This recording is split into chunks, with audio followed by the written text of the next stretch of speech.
بسم اللہ الرحمن الرحیم۔ زینب ٹی وی کی طرف سے میں آپ لوگوں کے ساتھ رسول اللہ صلی اللہ علیہ وآلہ وسلم کا بہت ہی پیارا فرمان شیئر کرنے جا رہی ہوں۔ مرد پر بیوی کے حقوق۔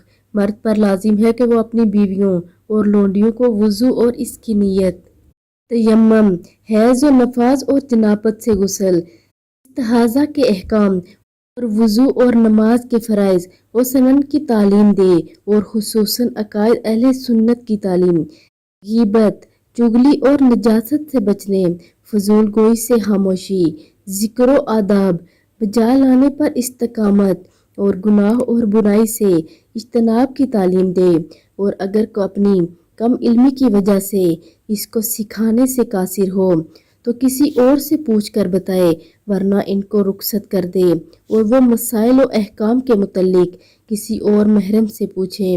اور مرد کو اپنی عورتوں کو ایسی جگہ جانے سے منع نہیں کرنا چاہیے جہاں وہ اللہ اور رسول صلی اللہ علیہ وآلہ وسلم کی باتیں سن کر اپنے دین کے احکام کو جان سکیں اور جہنم میں جانے سے بچ سکیں۔